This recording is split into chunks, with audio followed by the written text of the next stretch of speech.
नमस्कार दोस्तों, स्वागत है आपका आपके चैनल बायोलॉजी वाला में। हम आपको आज के इस वीडियो में बताने जा रहे हैं कि बायोलॉजी का जो क्लास 11th का सिलेबस है, इसके बारे में। और फिर हम इसके तुरंत बाद एक और वीडियो अपलोड करेंगे सेपरेट, जिसमें हम आपको बताएंगे कि क्लास 12th का जो सिलेबस है, वो किस तरीके से है। इसके बाद हम एक-एक चैप्टर्स के पार्टिकुलर इम्पोर्टेंट टॉपिक वाइज उस सभी टॉपिक्स को कवर करते हुए इस चैनल पे अपलोड करेंगे, जहां से आप लोग बिल्कुल फ्री ऑफ कॉस्ट सारी इन्फॉर्मेशन और जो सिलेबस है उसको सीख सकते हैं। तो चलिए आज हम डिस्कस करते हैं बायोलॉजी क्लास 11th का सिलेबस, जिसमें हमारा पहला चैप्टर है डाइवर्सिटी इन लिविंग वर्ल्ड। तो डाइवर्सिटी इन लिविंग वर्ल्ड में बेसिकली हम लोग स्टार्ट करते हैं कि लिविंग ऑर्गेनिज्म क्या है, इनकी क्लासिफिकेशन की आवश्यकता क्यों पड़ी, क्यों हम इनको अलग अलग कैटेगराइज करके स्टडी करते हैं। क्या सबको सेपरेट स्टडी करना संभव नहीं था, या फिर हम इन सबको एक साथ स्टडी करके क्या सिद्ध करना चाहते हैं।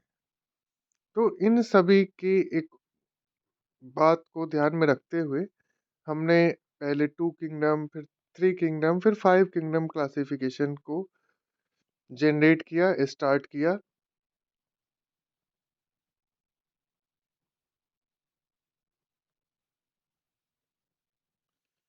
इसके बाद हमारा जो सेकेंड चैप्टर होगा, that is structural organisation in animals and plants.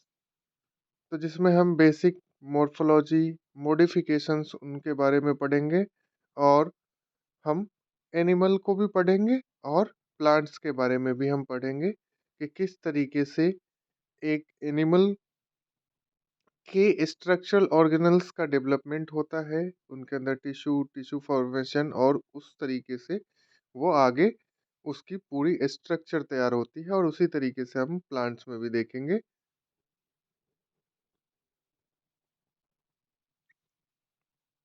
इसके बाद हम लोग यूनिट थर्ड पे आएंगे, that is that is cell structure and function.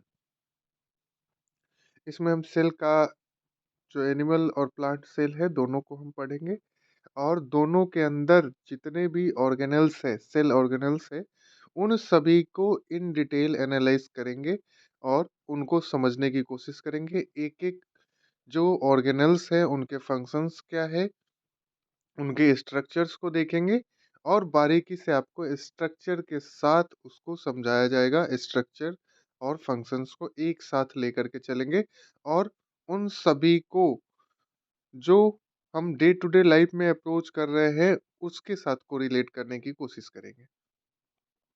तो उसके बाद हमारा नेक्स्ट यूनिट है, that is unit 4, plant physiology. ये नाम से ही क्लियर है कि हम प्लांट की फिजियोलॉजी, फिजियोलॉजी मीन्स फंक्शंस, तो हम प्लांट के फिजियोलॉजी को समझने की कोशिश करेंगे कि प्लांट के अंदर चीज़ों का ट्रांसपोर्ट कैसे किया जाता है, movement of water, gases and nutrients, इन सभी चीज़ों को हम पढ़ेंगे। इसके अलावा opening of stoma, closing of stoma, इसके अंदर न्यूट्रिशन सप्लाई, फूड, और मास फ्लो हाइपोथेसिस, उसके बाद डिफ्यूजन, ऑस्मोसिस, इन सब की प्रक्रिया को हम समझने की कोशिश करेंगे इस चैप्टर के अंदर, प्लांट फिजियोलॉजी के अंदर।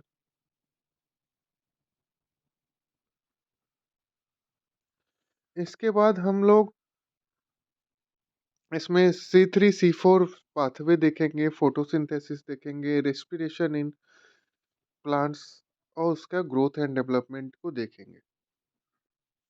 इसके बाद हम लोग मूव करेंगे अपने फिफ्थ एंड लास्ट यूनिट पे, डेट इज ह्यूमन फिजियोलॉजी, जिसपे हम लोग ह्यूमंस के बारे में, कि ह्यूमन के अंदर एब्जॉर्प्शन कैसे होता है, रेस्पिरेशन कैसे होता है, उसके अंदर सर्कुलेशन किस तरीके से होता है, एक-एक सिस्टम को हम लोग यहाँ पे देखने की कोशिश करेंगे, जितने भी हमारे सिलेबस के अंदर कवर किए गए हैं, उन सभी को, जैसे digestion, absorption, respiration, circulation, excretory excretion से रिलेटेड जो है हमारा एक्सक्रीटरी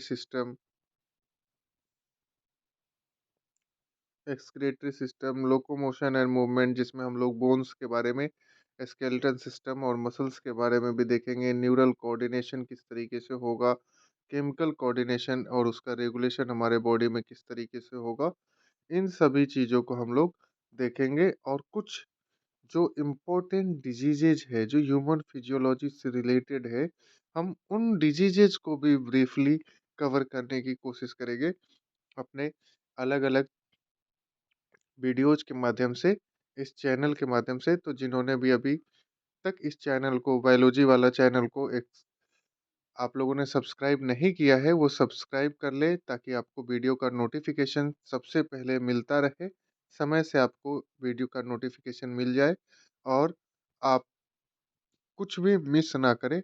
आपका जो स्टडी है क्लास 11th का बायोलॉजी का, वो और प्रिपरेशन जो है नीट से संबंधित, वो आपका चलता रहे। इन्हीं उम्मीदों के साथ हम इस वीडियो को एंड कर रहे हैं। थोड़ी देर बाद एक और क्लास 12th के स्टूडेंट्स के लिए हम आज 12th का सिलेबस अपलोड करेंगे। उसके बाद हम लोग साइमल्टेनियसली साथ-साथ में हम 11th और 12th के एक-एक टॉपिक को कोशिश करेंगे कि प्रतिदिन अपलोड करें। किसी कारणवश कभी गैप हो जाता है, तो उसके लिए हम क्षमा चाहेंगे, बट कोशिश यही रहेगा कि पर डे कम से कम 1 या 2 वीडियो हम दोनों ही क्लास के लिए अपलोड करें। चलिए, thank you, all the best, जय हिंद।